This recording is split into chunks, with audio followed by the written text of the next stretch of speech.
الرحیم الحمد للہ رب العالمین والصلاة والسلام علی اشرف الانبیاء والمرسلین سیدنا و مولانا ابی القاسم محمد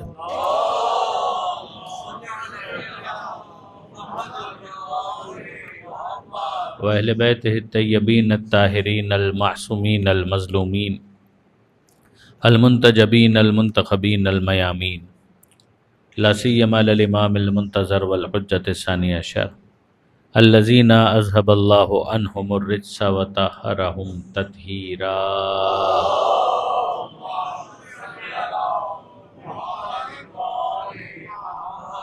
واللعنۃ الدائمۃ الباقیۃ علی اعدائہم اجمعین من یوم ظلمہم الی قیام یوم الدین. رب اشرح لی صدری ویسر لی امری واحلل عقدۃ من لسانی یفقہوا قولی وجعلنی خالصا لوجہک الکریم. یا اللہ صلوات علی محمد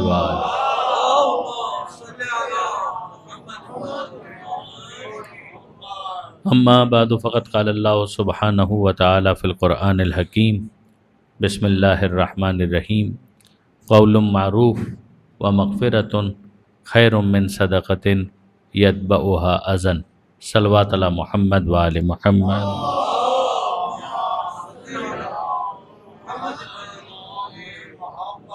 برادران عزیز و خاران محترم، ظاہر ہے کہ مرحومہ کے سوئم کی مجلس ہے، ایصال ثواب کے لیے ہم جمع ہوئے. پروردگار عالم کی بارگاہ میں دعا ہے کہ مرحومہ کے درجات کو بلند فرما، ان کی نیکیوں کا انہیں بہترین اجر عطا فرما. اگر ان سے کچھ کوتاہیاں ہو گئی ہوں تو مغفرت فرما. پسماندگان کو صبر جمیل عطا فرما. پسماندگان کو مرحومہ کے لیے اعمال خیر بجا لاتے رہنے کی توفیق عطا فرما. ہم سب کے لیے سفر آخرت کو آسان فرما اور باقی زندگی میں اس سفر کے لیے زاد سفر فراہم کرنے کی توفیق عطا فرما. درود بھیجیے گا محمد و آل محمد.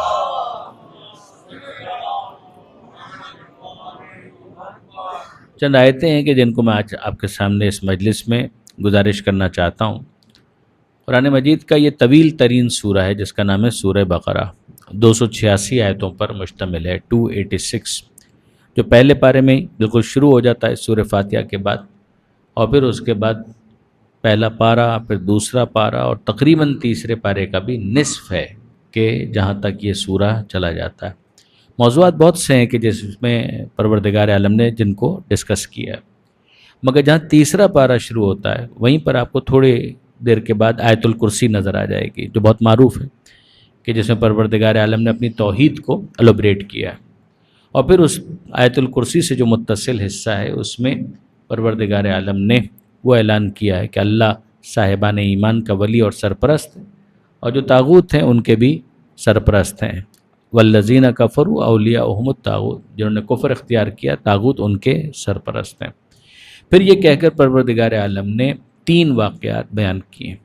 ان میں پہلا واقعہ نمرود اور ابراہیم علیہ السلام کے درمیان کا باہمی مکالمہ ہے.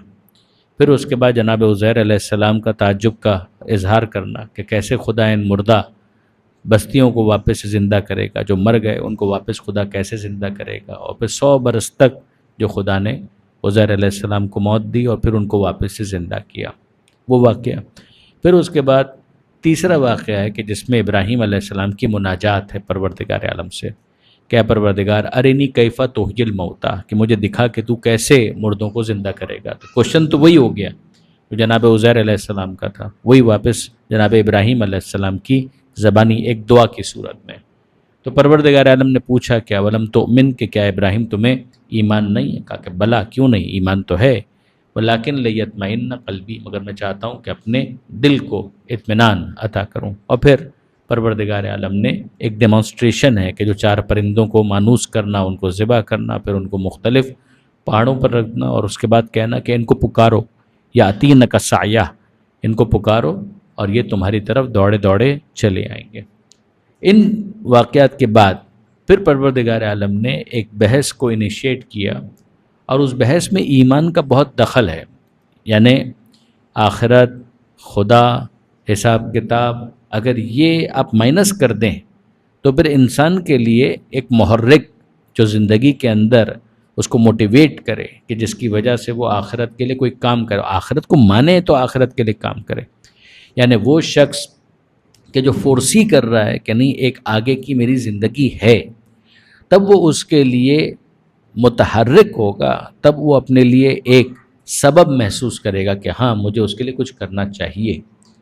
تو وہ ایمان یہاں پر بہت امپورٹنٹ رول پلے کرتا ہے۔ اب اس کے بعد پروردگار عالم نے جو انفاق کی بحث ہے اس پر کئی صفحے ہیں جو ایک لائن سے، یوں اگر آپ دیکھیں تو انفاق یعنی خدا کی راہ میں خرچ کرنا، انفاق فی سبیل اللہ، خدا کی راہ میں خرچ کرنا۔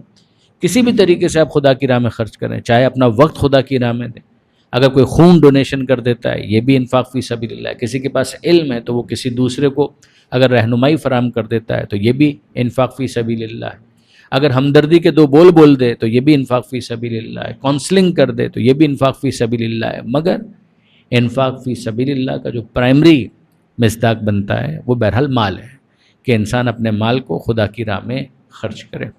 تو یہ جو انفاق فی سبیل اللہ ہے یہ وہ موضوع ہے کہ جس کو آپ پڑھتے چلے جائیے آغاز قرآن سے لے کر اختتام تک، تو آپ کو مختلف جگہوں پر یہ بحث نظر آئے گی کہ خدا یہ چاہتا ہے کہ جو خدا نے تم کو دیا ہے اس میں سے کچھ خدا کی راہ میں خرچ کرو۔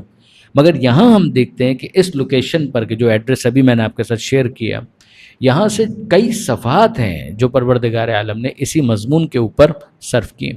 پھر اس کے بعد ربا کے ساتھ جو انٹرسٹ اور سود کے معاملات ہیں ان کے ساتھ اس کا کمپیریزن کرنا، اور اس کے ساتھ پھر اس گفتگو کو سورہ بقرہ کے اختتام سے کچھ پہلے مکمل کیا۔ پھر آخر کے کچھ موضوعات ہیں کہ جن کے اوپر بات ہوئی۔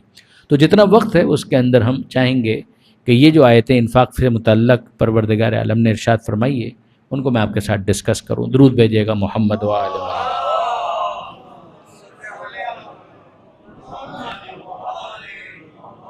تو یہاں ارشاد ہوتا ہے کہ مثل الذین ینفقون اموالہم فی سبیل اللہ، ان لوگوں کی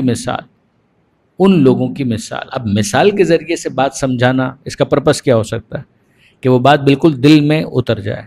یعنی کئی مرتبہ ایک چیز ہوتی ہے کہ جس کو بیان کیا جاتا ہے اور اس کے ساتھ کوئی مثال اٹیچ نہیں ہوتی ہے تو انسان کے لیے اس کو کوریلیٹ کرنا کبھی کبھی ڈیفیکلٹ ہوتا ہے، مگر اگر مثال دے دی جائے تو مثال کے ذریعے سے بات کو سمجھنا اور سمجھانا آسان ہو جاتا ہے۔ تو خدا فرماتا ہے کہ ان کی مثال کہ ینفقون، جو خرچ کرتے ہیں، اموالہم، اپنے اموال کو، فی سبیل اللہ، اللہ کی راہ میں خرچ کرتے ہیں، کمثل حبۃ، اس کی مثال ایک بیج کی ہے، ایک دانے کی ہے، ایک بیج، سیڈ۔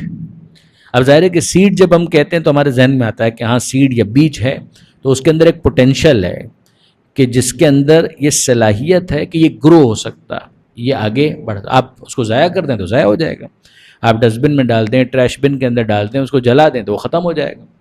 لیکن اس کے اندر پوٹینشیل موجود ہے، اس کے اندر صلاحیت موجود ہے کہ اگر اس کو پراپرلی لک آفٹر کیا جائے تو وہ گرو کر سکتا ہے۔ تو پروردگار فرماتا ہے کہ جو تم اللہ کی راہ میں خرچ کرتے ہو، تو اگر اللہ کی راہ میں خرچ کیا ہے تو اس کی مثال اس بیج کی سی ہے کہ جو ضائع نہیں ہوا، اس کو ٹریش بن کے اندر نہیں ڈالا گیا، اس کو جلایا نہیں گیا، بلکہ کیا کیا گیا، انبتت سبع سنابلہ، جو اس کا پوٹینشیل تھا وہ ایگزیکیوٹ ہوا، اس پوٹینشیل کو ثمربار ہونے کا موقع ملا، اس کو رزلٹ اورینٹڈ بننے کا موقع ملا۔ جیسے اس کو زمین کے اندر ڈالا جائے، پھر اس کو لک آفٹر کیا جائے، پانی دیا جائے، سورج کی روشنی ملے، تو پھر ہوگا کیا کہ وہ زمین کا سخت جگر چاک کر کے ایک کومپل کی صورت میں برآمد ہوگا، اور پھر آہستہ آہستہ گرو کرتا چلا جائے گا۔ تو ابتداءً تو وہ ایک بیج تھا، مگر اینڈ میں وہ ایک بیج رہا نہیں، بلکہ اس کے اندر ترقی ہوئی۔ یہ چیز ہے کہ جس کو یہاں پروردگار اس انفاق فی سبیل اللہ کے ساتھ السٹریٹ کر کے بیان کر رہا ہے۔ کمثل حبۃ، اس کی مثال اس دانے کی، اس بیج کی ہے کہ انبتت سبع سنابلہ، کہ جس سے 7 بالیاں نکلیں، فی کل سنبلۃ مئۃ حبہ، اور ہر بالی کے اندر 100 دانے ہوں۔ اب یہ ظاہر ہے کہ میرے بعض نوجوان دوست ہیں، ان کے لیے یہ بالی کا لفظ عجیب سا ہو جائے گا، یعنی آپ یوں سمجھ لیجئے کہ جب بیج کو آپ نے زمین کے اندر ڈالا تو جب وہ گرو کرے گا تو کیا نکلے گا، وہ جو نکلے گا اس کو بالی کہہ رہا ہے۔ اچھا، یہاں پروردگار عالم نے کہا کہ بھئی ایک بالی اگر نکلے، یعنی ایک وہ سلسلہ برآمد ہوتا ہوا دکھائی دے، تب بھی کچھ نہ کچھ تو گروتھ ہوئی، لیکن پروردگار فرماتا ہے کہ نہیں، ایسا نہیں، 7 بالیاں تو نکلیں گی، اور ان 7 بالیوں میں سے ہر بالی کے اندر 100 دانے ہوں گے۔ تو اب اس کا نتیجہ کیا نکلا کہ یہ جو ایک دانہ جو زمین کے اندر بویا تھا، اس نے اپنا ایفیکٹ کتنا دیا کہ 700 ٹائمز، 7 بالیاں اور ہر بالی میں 100 دانے. یہ قرآن ہے، قرآن مجید کی آیت ہے. اگر آپ اوورال اگر دیکھیں نا تو ہر نیکی کے لیے پروردگار عالم نے ایک منیمم کرائٹیریا سیٹ کیا ہے کہ کتنا ریٹ آف ریٹرن ملے گا. یعنی اگر ہم مختلف انویسٹمنٹس کو دیکھتے ہیں تو اس کے اندر یہ لفظ ہم بہت سنتے ہیں کہ ریٹ آف ریٹرن کیا ہے، کہ کتنا اس کے اندر فائدہ حاصل ہوگا. پروردگار عالم نے ایک minimum rate of return announce کیا ہے کہ من جاء بالحسنہ فلہ عشر امثالہا، کہ اگر کوئی ایک نیکی کرے گا تو خدا تم سے یہ وعدہ کرتا ہے کہ اس ایک نیکی کا 10 ٹائمز تو ملے گا ہی ملے گا، اس سے کم نہیں ہوگا. یعنی اگر وہ نیکی جو تم نے کی ہے پرووائڈیڈ وتھ کہ وہ قبول ہو جائے، اگر خدا نے اس کو قبول کر لیا، اگر وہ ریجیکٹ ہو گئی تو آگے آ رہی ہے بات، لیکن اگر اس کو خدا نے ایکسیپٹ کر لیا منیمم اسٹینڈرڈ پر بھی، تو منیمم اسٹینڈرڈ پر جب اس کو ایکسیپٹ کر لیا تو 10 ٹائمز تو ملے گا. اس سے زیادہ مل سکتا ہے مگر 10 ٹائمز تو کم سے کم ملے گا. یہاں پروردگار عالم نے انفاق فی سبیل اللہ کا جو ریٹ آف ریٹرن ہے وہ اس کو انیشل فیز کے اندر ہی 10 ٹائمز نہیں رہنے دیا، 100 ٹائمز بھی نہیں رہنے دیا، 200 ٹائمز بھی نہیں رہنے دیا، 700 ٹائمز تو اسٹریٹ اوے ڈکلیئر کیا کہ یہ معاملہ ایسا ہے کہ اگر تم نے اللہ کی راہ میں کچھ خرچ کیا ہے، اگر تم نے کچھ خدا کی راہ میں خرچ کیا ہے تو وہ ہم 700 ٹائمز کا تو منیمم آفر تمہارے سامنے رکھتے ہیں. کمثل حبۃ انبتت سبع سنابل فی کل سنبلۃ مئۃ حبہ، ایک دانہ اس دانے سے 7 بالیاں، ہر بالی کے اندر 100 دانے. پھر پروردگار عالم فرماتا ہے واللہ یضاعف لمن یشاء، اور اللہ جس کے لیے چاہے گا اور اضافہ کر دے گا. یعنی یہ 700 ٹائمز بھی منیمم ہے، میکسیمم نہیں ہے. ایسا نہیں ہے کہ تم یہ سمجھو کہ یہ میکسیمم ہو گیا، نا دس از ناٹ دا میکسیمم، یہ منیمم ہے.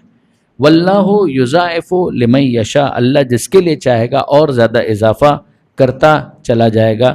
واللہ واسع علیم، اللہ وسعت والا ہے، اللہ علم والا ہے. یعنی اللہ کے پاس وسعت میں کوئی کمی نہیں آ گئی کہ ہم یہ کہیں کہ بھائی وہ کہاں سے دے گا، اس لیے کہ اس کے پاس بھی تو ایک لمٹ ہے نا. اگر لمٹ ہو تو پھر وہ خدا نہیں ہے.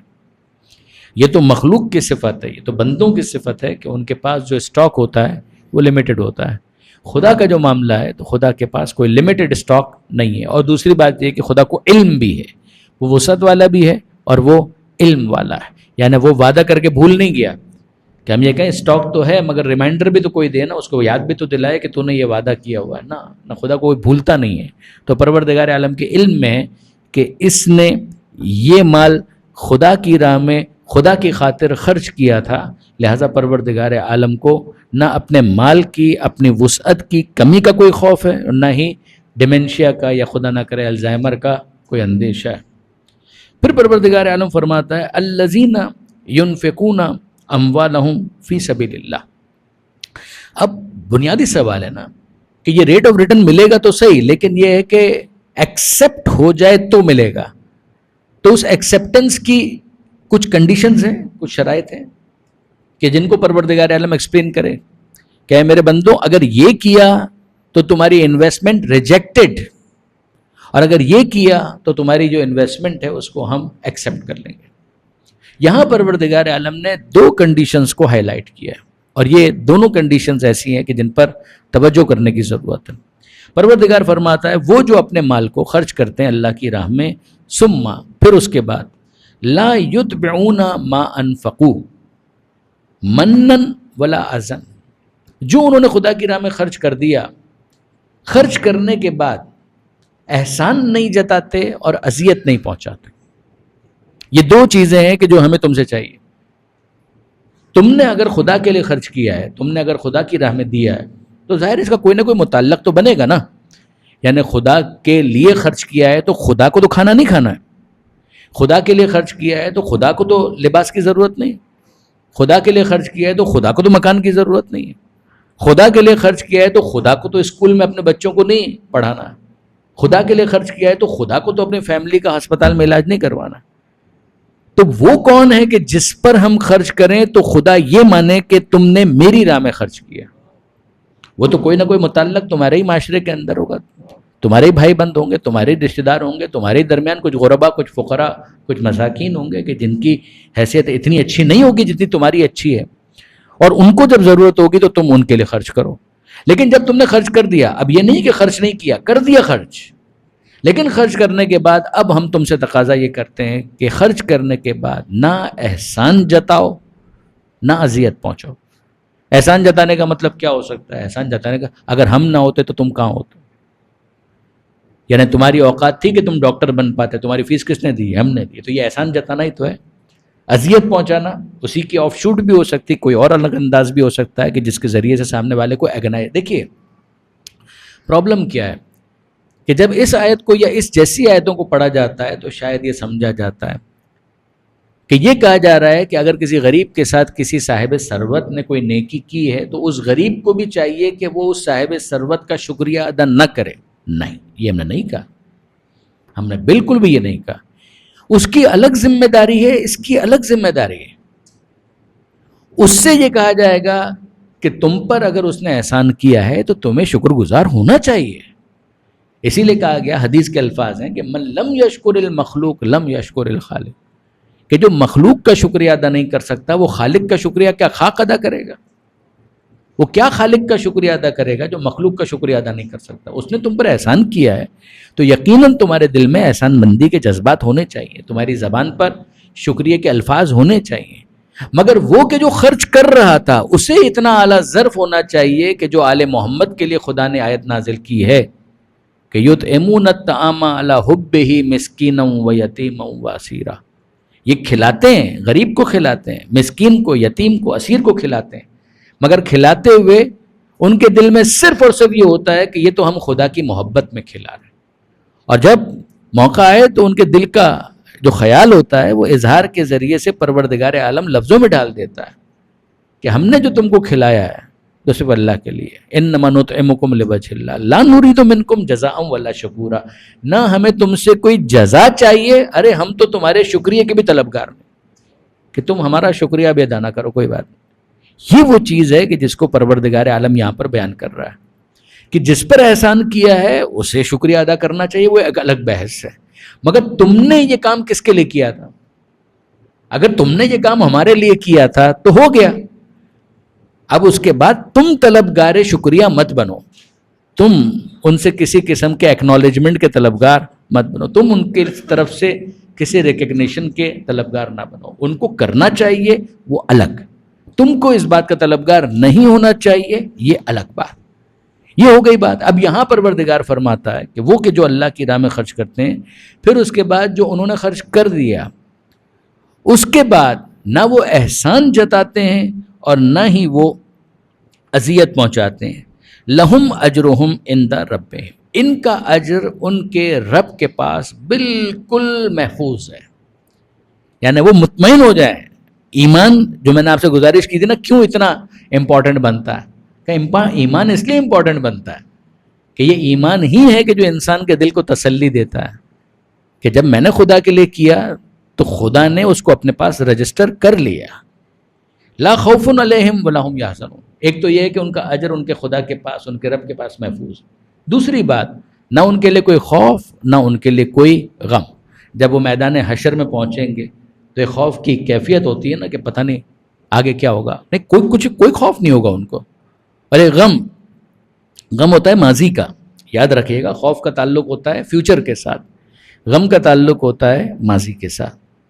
وہ جو ہو گیا وہ انسان کے دل کو درد عطا کرتا ہے اور جس کے نتیجے میں انسان غمزدہ ہو جاتا ہے.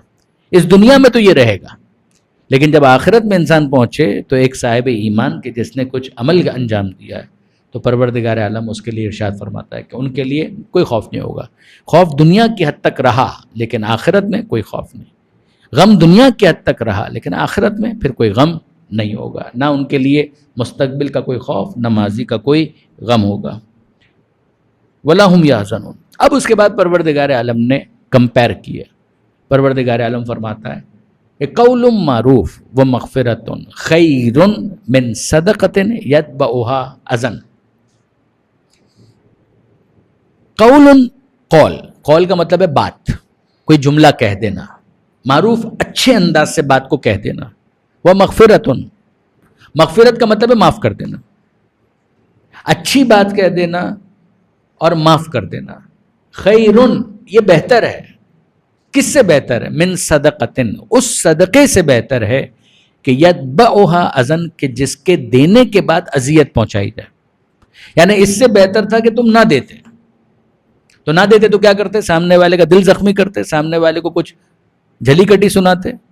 دیکھیے مثال کے طور پر، یہ عام طور پر جب بھی میں آیت پڑھتا ہوں نا، مجھے بہت سارے ٹرسٹ میرے ذہن میں آنے لگتے ہیں. ٹرسٹیز، ٹرسٹ کے جو عملے کے افراد ہوتے ہیں وہ میرے سامنے آنے لگتے ہیں. یعنی ایک تو یہ ہے کہ ہم یہ کہیں کہ نہیں، اس ٹرسٹ نے، ان ٹرسٹیز نے، اس سٹاف نے بدتمیزی کی جو اس کو نہیں کرنی چاہیے تھی، بات غلط ہے.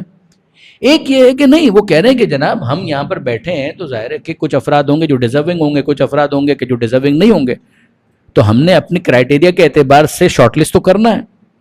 تو جب شارٹ لسٹ کرنا ہے تو ظاہر ہے کہ کچھ افراد ہیں کہ جن کو ملے گا، کچھ افراد ہیں کہ جن کو نہیں ملے گا. جب نہیں ملے گا تو وہ تو ناراض ہوں گے، جب ناراض ہوں گے تو کچھ ایسی باتیں کہہ جائیں گے کہ جو بہت زیادہ دل کو دکھانے والی ہوں گے. اب اس موقع پر ہم کیا کریں؟ پروردگار عالم فرماتا ہے کہ تم اس موقع پر ان سے شائستہ گفتگو کرو، ان سے شائستہ بات کرو. ہم معذرت چاہتے ہیں، اس وقت شاید ہمارے پاس اتنی گنجائش نہیں ہے کہ ہم یہ کام کر سکیں، نہیں کر پائیں گے. آپ سے معذرت کے طلبگار. اللہ آپ کی مشکل کو آسان کرے. اگر وہ سامنے سے پھر کوئی ایسی بات کہہ دے، ہاں آپ کو کیا پتا، آپ کے گھر میں فاقے ہوں تو آپ کو پتا چلے، آپ کے گھر میں مسائل ہوں. یہ باتیں ایسی ہیں کہ جو سیٹ پر بیٹھا ہوا ہے اس کو سننی پڑے گی، اس لیے کہ پبلک ڈیلنگ کے اندر یہ تو ہوگا. اس موقع پر پروردگار فرماتا ہے کہ وہ ایسی کوئی بات کرے تو آپ نظر انداز کر دیں، آپ اس کو پھر رسپونڈ نہ کریں. قول معروف و مغفرۃ، اچھے انداز سے آپ اس کو معذرت کر لیں. اگر وہ سامنے سے کوئی ایسی بات کرے کہ جو آپ کے دل کو دکھا دے، تب بھی آپ اس کو نظر انداز کر دیں، آپ اپنی نظریں جھکا لیں، آپ اس کو اگنور کر دیں. قول معروف و مغفرۃ، خدا فرماتا ہے یہ اپروچ بہتر ہے، خیرن من صدقۃ، اس صدقے سے کہ یتبعھا اذن، کہ جس صدقے کے دینے کے بعد آپ اذیت پہنچائیں.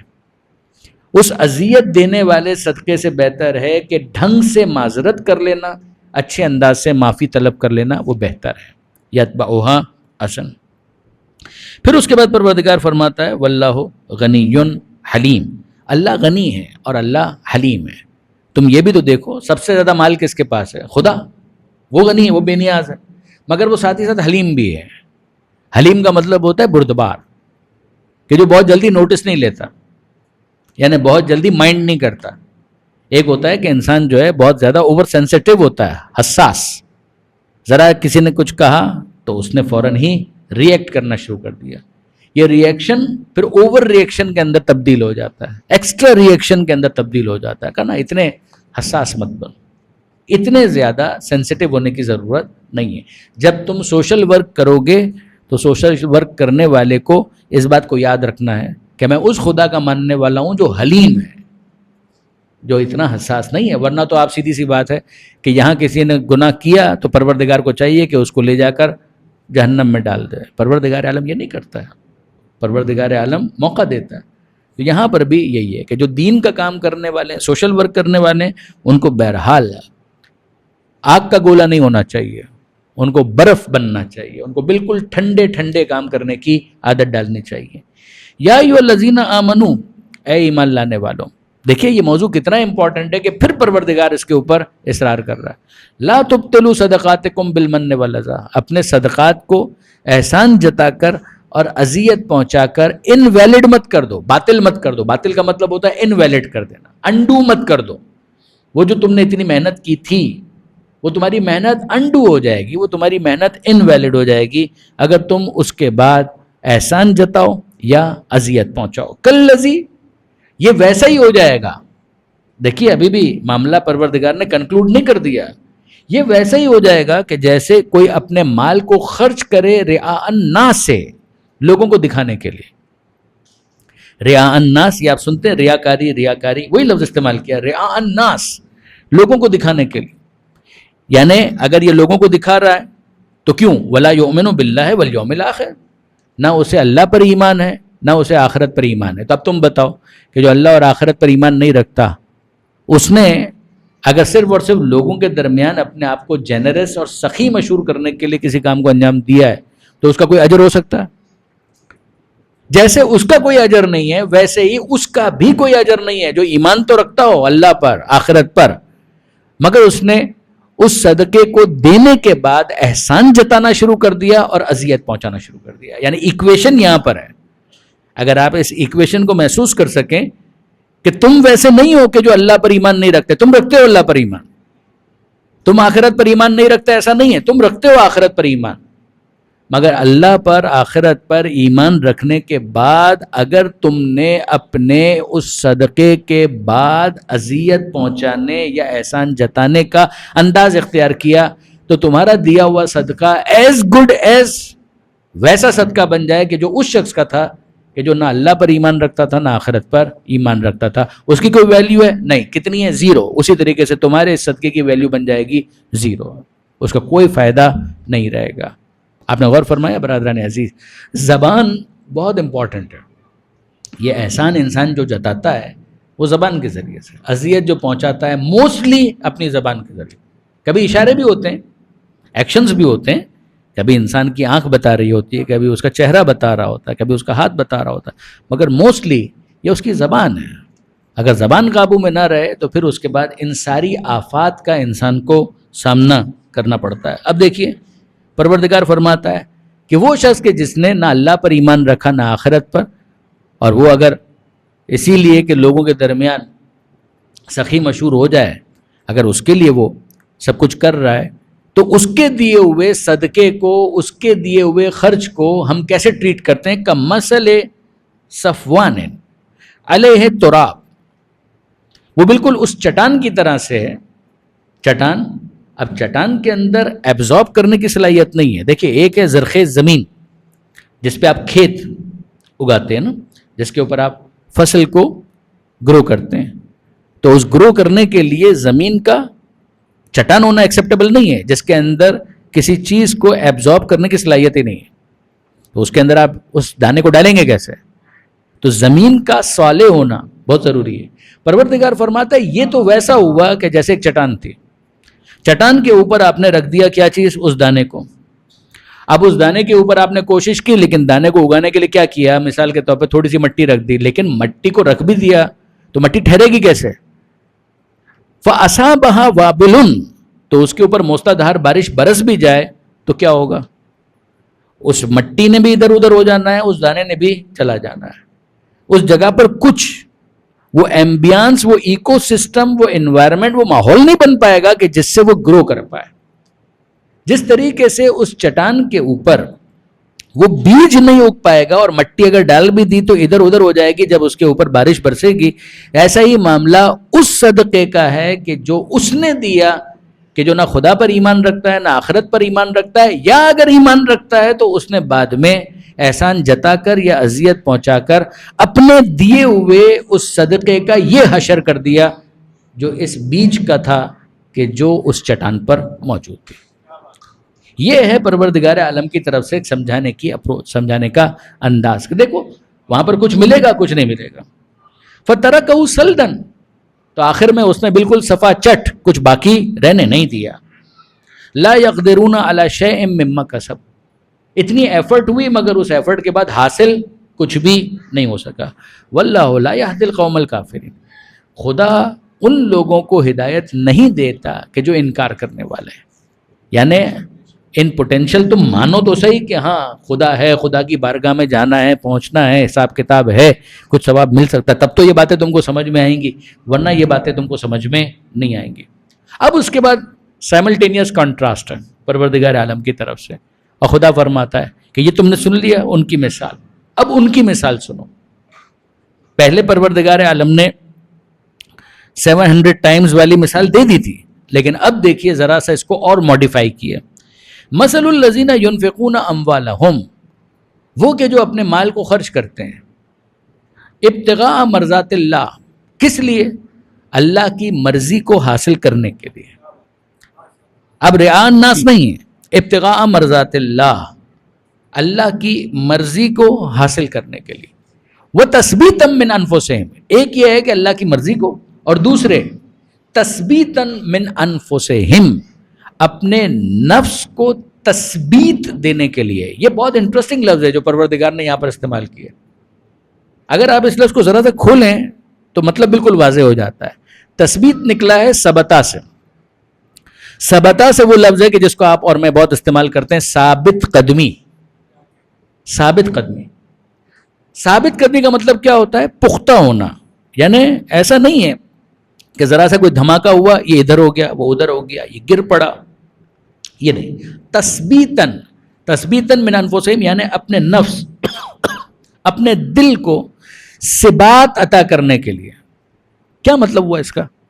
وہ جو خرچ کرتے ہیں اللہ کی راہ میں ابتغاء مرضات اللہ، اللہ کی رضا کو حاصل کرنے کے لیے، 1. نمبر 2، تثبیتاً من انفسہم، اپنے دل کو قوی کرنے کے لیے. یہ دل کو قوی کرنا کیا ہوتا ہے؟ دل کو قوی کرنا کیا ہوتا ہے؟ یہ بچے یہاں پر موجود ہیں، نوجوان موجود ہیں. ماں باپ عام طور پہ ایک جملہ کہتے ہیں، یہ تم کیسے پڑھ رہے ہو؟ دل لگا کر پڑھو. یہ تم کیسے پڑھ رہے ہو؟ دل لگا کر پڑھو. یہ دل لگا کر پڑھنے کا مطلب کیا ہوتا ہے؟ یعنی جو تم پڑھ رہے ہو اس میں تمہارا دل تمہارے ساتھ نہیں ہے. پڑھ تو رہے ہو، ہم کہہ رہے ہیں تو تم پڑھ رہے ہو، لیکن یہ تم دل لگا کر نہیں پڑھ رہے ہو. ہول ہارٹیڈلی اس کام کو انجام نہیں دے رہے ہو، ہاف ہارٹیڈلی اس کام کو انجام دے رہے ہو. وہ پڑھ رہے ہیں، پڑھتے پڑھتے موبائل دیکھنا شروع ہوگا. تمہارا دھیان کدھر ہے؟ تم دل سے نہیں پڑھ رہے. یہ جملہ جو آپ سنتے ہیں، کام ہو رہا ہے مگر اس کام کے اندر وہ پائیداری نہیں ہے، وہ ثبات نہیں ہے. تو اب کیا ہوتا ہے؟ وہ بچہ کہتا ہے کہ نہیں میں کوشش کر رہا ہوں، ہاں عادت لگی ہوئی ہے ہر تھوڑی دیر کے بعد موبائل دیکھنے کی، تو میں کیا کروں، لیکن آہستہ آہستہ آئی ایم ٹرائنگ. اب یہ جو ٹرائی کر رہا ہے نا، اس کے لیے قرآن مجید کی یہ لفظ ہے کہ تثبیتاً من انفسہم، کہ یہ دل جو ہے وہ بے قابو ہو جاتا ہے، کبھی ادھر جاتا ہے کبھی ادھر جاتا ہے، اس کے اندر قرار نہیں ہے، اس کے اندر ثبات نہیں ہے. تم 2 کام کرو، ایک تو اس عمل کے ذریعے سے خدا کی رضا کو حاصل کرو، اور دوسرا کام یہ کرو کہ تم اپنے دل کو ایک ٹھہراؤ عطا کرو، اپنے دل کو ثبات عطا کرو، جس کے بعد صدقہ دینا تمہارے دل پر بوجھ نہ بن جائے. جب تم صدقہ دینا چاہو تو تمہارا دل تمہارے عمل کے ساتھ ساتھ، جب وہ اخلاق کا حصہ بن جائے، ایسا جب ہو جائے گا تب تمہیں اس کام کو انجام دینے میں زحمت نہیں ہوگی، تمہیں مزہ آنا شروع ہوگا. یہ اگر انسان کو حاصل ہو رہا ہے تو اس حاصل کرنے کی جو پروسیس ہے اس کو کہا جاتا ہے تثبیتاً من انفسہم. اب یہیں پر برادران عزیز، آپ انصافاً اگر آپ دیکھیں کہ یہ جو پروردگار عالم نے کہا کہ دیکھو ایک یہ انداز ہے کہ خرچ کرو اللہ کی راہ میں، مگر خرچ جب کرو گے تو کس طرح سے؟ ابتغاء مرضات اللہ، خدا کی مرضی کو حاصل کرنے کے لیے. مگر یہ مرضی کو حاصل کرنے کے لیے ایک عمل ہوگا، وہ اور ہے کہ جس نے صرف مال خرچ نہیں کیا، اپنے نفس ہی کو خدا کی بارگاہ میں بیچ دیا اور مرضی پروردگار کو حاصل کر لی. درود بھیجیے گا محمد و آل محمد.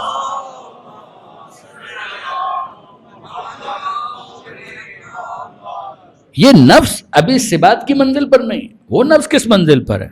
کہ جہاں پر وہ اپنے نفس ہی کو بیچ رہا ہے. من الناس من یشری نفسہ ابتغاء مرضات اللہ واللہ رؤوف بالعباد. یہ دیکھیے برادران عزیز، اس مثال کے اوپر میں خاص توجہ چاہوں گا آپ کی کہ پروردگار فرماتا ہے کہ ان کی مثال کہ جو اللہ کی مرضی کے لیے خدا کی راہ میں خرچ کرتے ہیں اور اپنے نفس کو ثبات عطا کرنے کے لیے خرچ کرتے ہیں، ان کی مثال کیسی ہے کہ کمثل جنتن، ایک باغ کی مثال ہے. ابھی آپ نے سنا وہ چٹان، اس چٹان کے اوپر ایبزارب کرنے کی کوئی صلاحیت نہیں تھی، مٹی ڈال دی، بارش ہوئی، وہ بکھر گیا، کچھ نہیں بچا.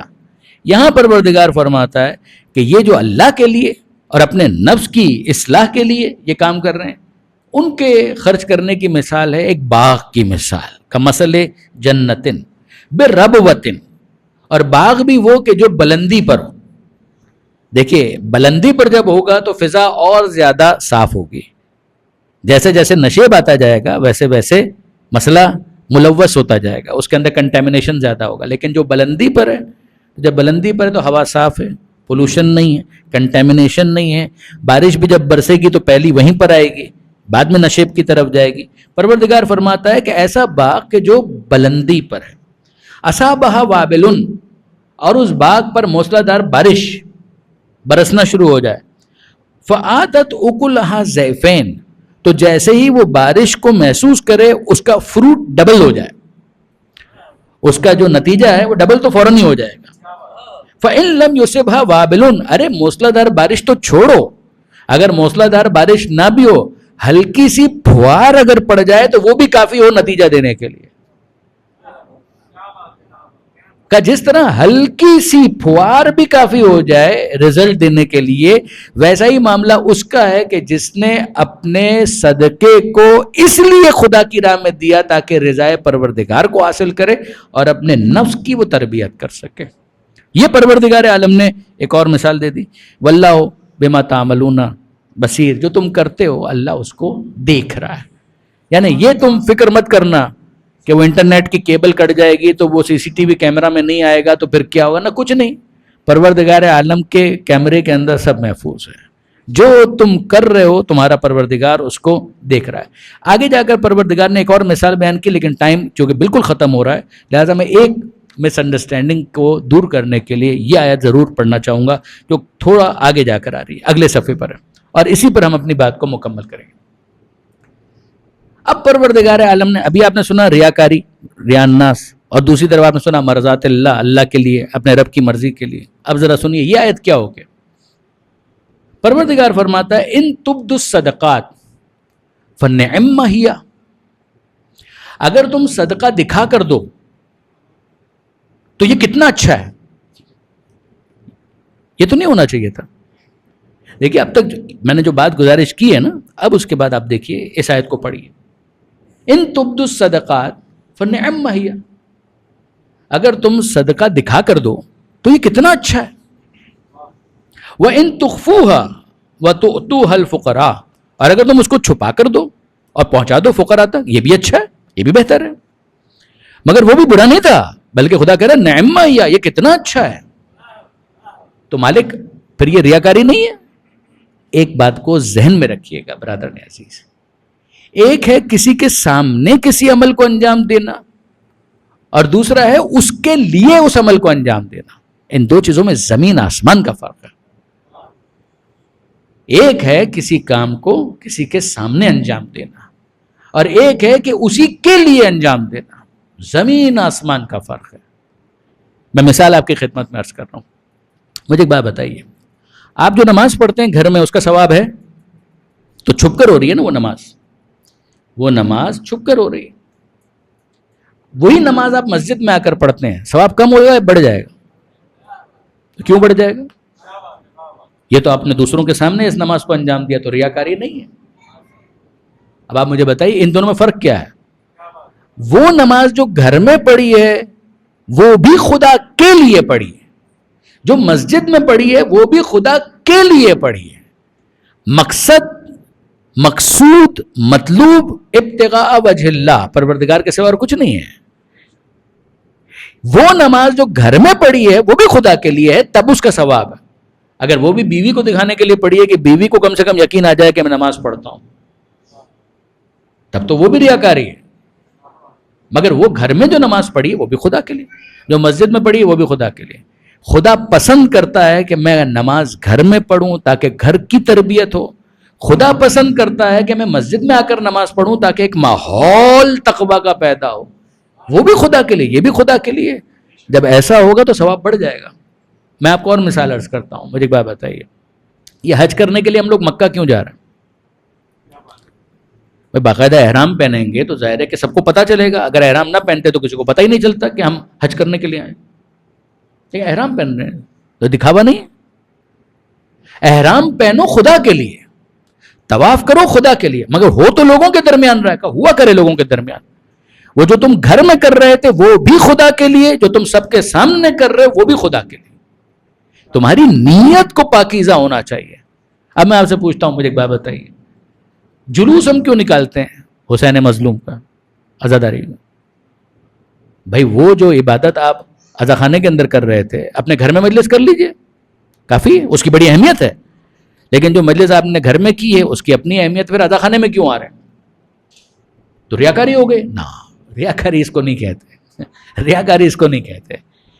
حسین کا ماتم، حسین کا ذکر، حسین کا جو بھی اہتمام ہے عزاداری کا، وہ ہے کس کے لیے؟ بالآخر خدا کے لیے. پروردگار خدا کو پسند ہے، اس لیے اس کام کو انجام دے رہے ہیں. گھر میں بھی اس لیے، عزا خانے میں بھی اس لیے، جلوس میں بھی اس لیے.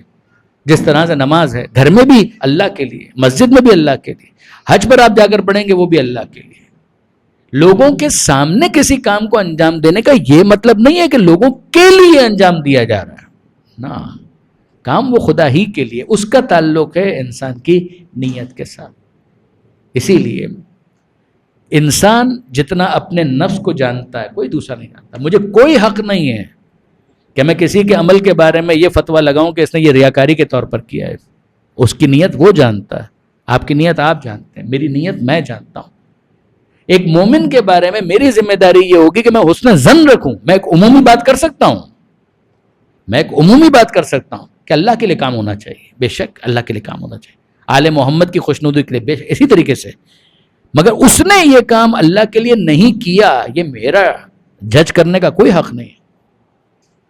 میرا اور آپ کا، ہم سب کا ذمہ یہ ہے کہ ہم ایک دوسرے کے بارے میں حسن ظن رکھیں، اچھا خیال رکھیں، اچھا گمان رکھیں، اور جتنا زیادہ ہم سوء ظن سے کام لیں گے اتنا ہی زیادہ اس معاشرے کو ہم جہنم بنا دیں، جس کے نتیجے میں ہم اپنا وظیفہ طے کر لیں گے کہ کسی نہ کسی طریقے سے سامنے والے کے عمل کو باطل قرار دیں۔ خدا جو بات کہہ رہا ہے وہ بڑی واضح ہے۔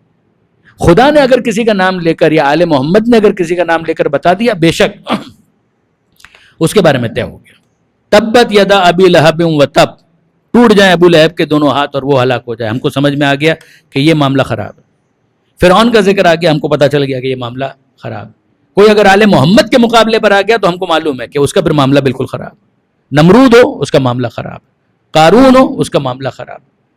مگر ایک دوسرے کے لیے کم سے کم برادران عزیز اتنا اسپیس رکھیں کہ ایک حسن ظن ہو، ایک اچھا خیال، ایک اچھا گمان ایک دوسرے کے بارے میں۔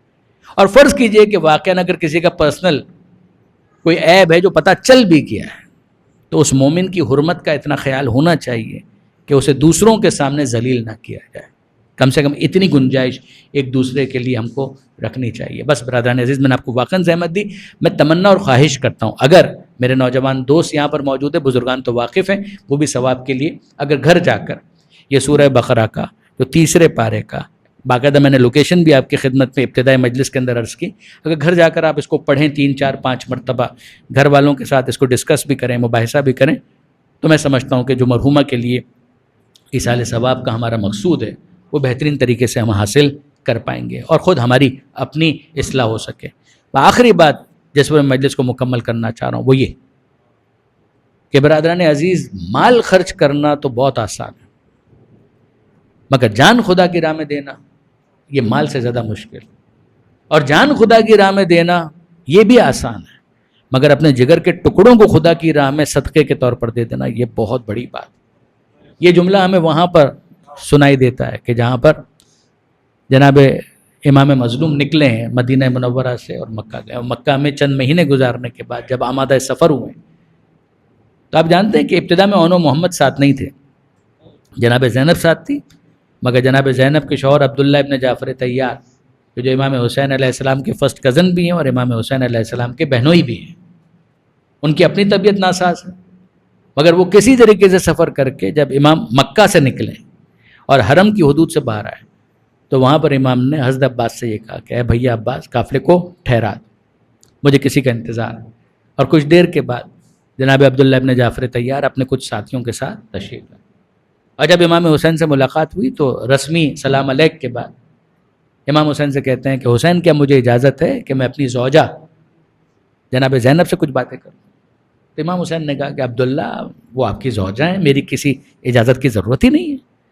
کہاں ہے جناب زینب؟ کہا وہ محمل آپ کو نظر آ رہی ہے، اس میں جناب زینب تشریف فرمائے۔ جناب زینب کو علم ہے کہ میرا شوہر ملاقات کے لیے آیا ہے، تو دل میں خیال آ رہا ہے کہ ایسا تو نہیں ہے کہ عبداللہ مجھ سے یہ کہیں گے کہ میں ان کے ساتھ واپس مدینہ چلی جاؤں، بھائی اکیلا ہو جائے گا۔ ان خیالات کے ساتھ جناب زینب نے استقبال کیا، جناب عبداللہ قریب آئے، سلام کیا، بی بی نے جواب سلام، اور اس سے پہلے کہ عبداللہ کچھ کہتے جناب زینب نے کہا عبداللہ مجھے نہیں معلوم کہ تم کیوں آئے ہو، لیکن میں تمہیں ایک بات بتاؤں، میں شریعت کی پابند ہوں، میں بھی جانتی ہوں شریعت کی میں پابند ہوں، میں جانتی ہوں کہ زوجہ شوہر کی اجازت کے بغیر سفر نہیں کر سکتی۔ اگر تم مجھ سے کہو گے کہ میں واپس تمہارے ساتھ مدینہ چلوں تو میں چلوں گی، مگر انصاف سے بتاؤ حسین کا ساتھ نہ دینے کے بعد زینب زندہ رہ پائے گی؟ میرا نہیں گمان کہ میری روح میرے جسم میں باقی رہ پائے، شاید حسین سے جدا ہونے کے بعد میرا جنازہ ہی تمہارے ساتھ جائے گا۔ اس جسم میں اتنی طاقت نہیں ہے کہ اپنی روح کو روک سکے حسین کی فرقت کے بعد۔ عبداللہ ابن جعفر طیار تڑپ گئے، کانپ گئے۔ انہوں نے کہا بی بی آپ میری زوجہ ضرور ہیں مگر آپ کے مرتبے اور مقام سے میں واقف ہوں، میں آپ کو کوئی حکم دینے نہیں آیا، میں آپ کو کوئی حکم دینے نہیں آیا۔ تو جناب زینب کو اطمینان ہوا، پھر کہنے لگی مگر پھر عبداللہ آنے کا باعث کیا ہوا، آنے کا سبب کیا ہے؟ تو عبداللہ کہتے ہیں بی بی آپ کے جد کا ایک فرمان یاد آ گیا تھا، آپ کے جد کی ایک حدیث یاد آ گئی، اللہ کے رسول کی ایک حدیث۔ جناب زینب کا اشتیاق بڑھا کہ عبداللہ میرے جد کی کون سی حدیث آپ کو یاد آ گئی جس کے لیے آپ نے اتنا سفر طے کیا، مدینے سے مکہ آئے، مکہ سے یہاں تک پہنچے؟ تو عبداللہ کہتے ہیں کہ بی بی آپ کے جد کی ایک حدیث ہے کہ جب سفر پر جاؤ اور کوئی مشکل سفر ہو تو صدقے کا سامان ساتھ رکھا کرو، سامان صدقہ ساتھ رکھا کرو۔ بی بی آپ اتنے مشکل سفر پر جا رہی ہیں، حسین اتنے مشکل سفر پر جا رہے ہیں، آپ صدقے کا سامان تو بھول گئیں، میں تو بس صدقے کا سامان آپ کے حوالے کرنے کے لیے آیا ہوں۔ اب جناب زینب کا اشتیاق اور بڑھا کہ عبداللہ صدقے کا کون سا سامان ہے کہ جس کو میں بھول گئی تھی اور آپ میرے حوالے کرنے کے لیے آئے؟ کہا بی بی یہ اون اور محمد، کہ یہ صدقے کا سامان ہی تو ہے، ان کو میں آپ کے حوالے کرنے کے لیے آیا ہوں، ان کو آپ بیٹے نہ سمجھیں، ان کو آپ صدقے کا سامان سمجھیں۔ اگر حسین پر کوئی مشکل وقت آئے تو ایک بیٹے کو اپنی طرف سے حسین پر صدقہ کر دیجیے گا، دوسرے بیٹے کو میری طرف سے حسین پر صدقہ کر دیجیے گا۔ اور یہ جملہ جناب زینب کو یاد رہے گا، اس کو جناب زینب نے گناہ میں باندھ دیا۔ جب شام کے زندان میں رہائی ہوئی ہے اور لوٹا ہوا سامان آنا شروع ہوا اور کٹے ہوئے سر آنا شروع ہوئے ہیں تو جناب زینب کے ان دو لاڈلوں کے سر رکھے ہوئے، ان کا کوئی ماتم نہیں کر رہا۔ حسین کا سر زینب کی گود میں تھا، اکبر کا سر لیلا کی گود میں تھا، قاسم کا سر فروا کی گود میں تھا، عباس کا سر کلثوم کی گود میں تھا، مگر ان دو بچوں کا کوئی ماتم نہیں کر رہا تھا۔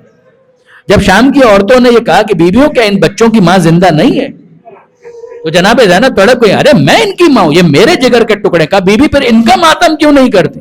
گویا جناب زینب کو یاد آ گیا، ارے ان کو تو میں نے اپنے حسین پر صدقہ کر دیا، پہلے اپنے ماں جائے کا تو ماتم کر لوں، پھر صدقہ ہونے والے بچوں کا ماتم کر لوں۔ اللہ لعنت اللہ علی الظالمین وسیعلم الذین ظلموا ایام انقلبی ینقلبون۔ بار الہ اس قلیل توسل کو قبول فرما۔